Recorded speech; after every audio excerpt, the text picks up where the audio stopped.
yung padala ni Ma'am Maricel. 2K. Ang ating sponsor. Ang mabait. Para po kay tatay at kay nanay bigas. Yan, 2,000. Padala ni Ma'am Maricel. At yun, bumili na nga ako ng bigas. 10 kilong bigas para kay nanay. 58 isang kilo. Kasi yun ang gusto niya, bigas. Sapat na daw sa kanya yung bigas. At hinanap ko yung bahay ni nanay. Sabi niya dito daw sa unang kanto ng Palmera. Doon daw yung bahay niya. At eto na nga, nakita ko na si nanay. Ayan na siya, oh. Tinawag nung kasama niya. Nakatira pala siya dun sa taas. Umuupa siya dun sa taas.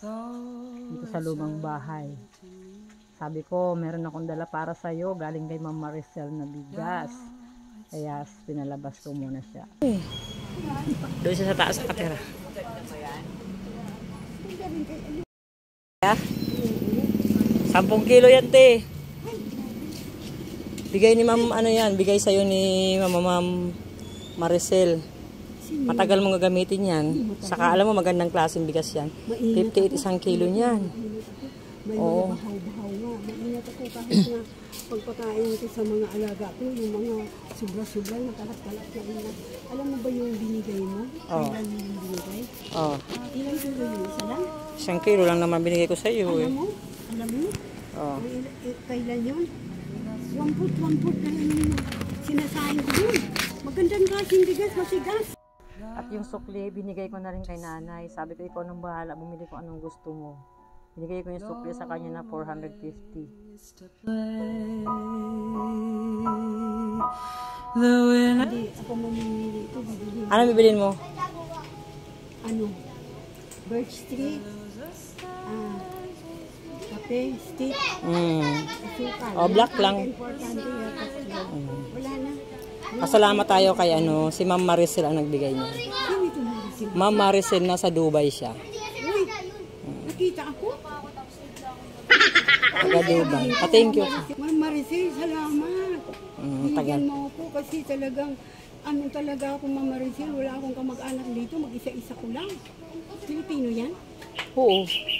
Mag-isa-isa ko lang, walang apo, walang anak, walang kamag-anak, walang nagbibigay, nagpalimos lang ako para lang mga kakain ako. Pero yung mga senior citizen ko, yung magbigay sa senior citizen, yun naman ang binabayad ko sa upa ko. Oo, may bahay siya. Ko para makabayad sa upa. Maraming salamat sa iyo, Ma'am Maricel. God bless, Ma'am Maricel. Sana ikaw ay bigyan ng mahabang buhay ng Lord para naman ako ay matulungan mo. Nang Diyos Ama, ingatan ka, provisiohan ka, ng Jesus Christ, the Holy Spirit, tulungan ka. Pero masarap ngayon ang bigas mo. Ito? Sarap yan. Mahal yan eh. God will provide. Sakto yan. Saktong 1,000 binigay ni Ma'am Maricel. Sakto yan. 1,000 binigay ni Ma'am Maricel. Ibili ko doon ng bigas. Tapos ibigay ko sa iyo sukli. So ayun. Bye-bye.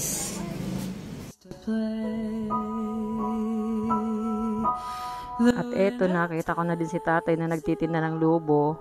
Araw ng linggo ngayon. Andito siya ulit sa simbahan sa may Bustillos. Sabi ko, hinahanap kita kasi may nagpapabigay sa'yo. May nagbigay ng blessings para sa'yo. Sabi ko, ibili mo daw ng gamot mo para dyan sa mga sugat-sugat mo. Tinanong ko siya about sa sugat-sugat niya. Nag-start daw yan sa pagtutubig lang hanggang sa dumami na. Di raw din niya alam kung ano. Madami na rin daw siyang in-apply na gamot dyan. Pero hindi rin na gumaling.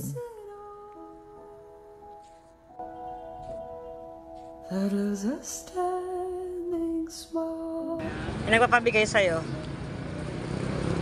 Konting tulong daw. Ayan, 1,000 po yan from Ma'am Maricel.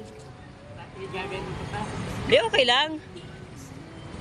Si Ma'am, nagbigay niyan si Ma'am Maricel. Maraming po salamat sa tulong nyo. Bili mo daw ng gamot kung anong pwede mong pabili. Bili gamot sa ako. Ayan nga. Tubig eh. Sige po tay, ingat. Okay. Ang dami na tinda. Though it's hurting me, Now